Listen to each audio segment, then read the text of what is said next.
may inanunsyo si Kuya tungkol sa nakitang dibisyon sa loob ng bahay.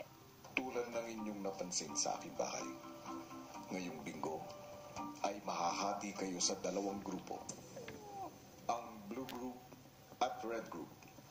Isa-isa ko kayong tatawagin sa confession room. Para sa magiging hatian ng dalawang grupo sa loob ng bahay, ipapatawag ni Kuya ang bawat housemate at papabunutin ng itlog. Ang kulay ng tela na mabubunot ng housemate sa itlog ang magiging grupo nila. Oras na para alamin ang inyong mga grupo. Uunahin natin ang mga boys. Will, buksan mo na.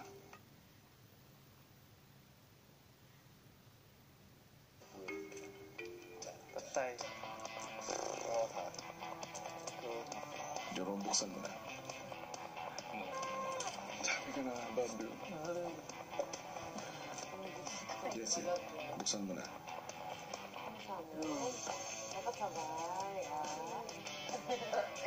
Tyler, buksan mo na.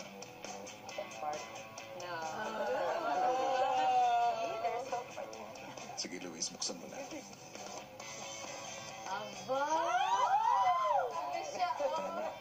buksan mo na. Hindi siya masaya masyado. Serious. Marami po sa kanila yung magaling sa strategy, lalo na po if may mga game. Personally, mas mag-enjoy ako siguro kung nasa red team ako. Ando naman si Luis sa red, so in terms of strength or whatever physical task na kailangan gawin, meron equal, magandang distribution. Girls, oras na para malaman kung saan group kayo mapupunta. Madinay? Ikaw ba? Sa tingin ko po magiging mas malakas nga po ang blue. Dahil sa mga diskartihan po yung kambal tsaka sa lakas, Big Brother.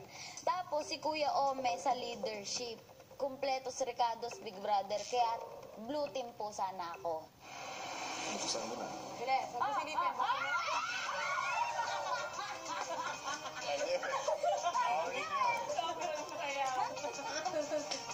Sumunod ay si Aura.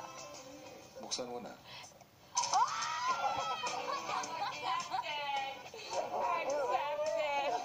Yung blue team, okay din. So, pwede ko pa silang mas makilala. Cora, Tali. Buksan niyo na. ng oras. 1, 2, 3.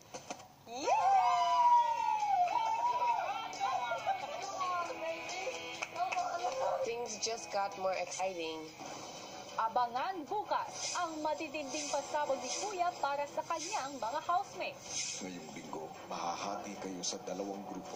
Sa paghihiwalay ninyo, isang best of 3 double trouble challenges ang mangyayari kung sinong grupo ang matatalo at tatanggal.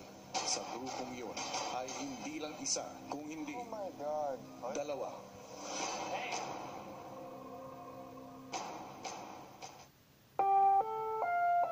Ang susunod na programa ay rated PG. Patnubay at gabay ng magulang ay kailangan sa mga batang manonood.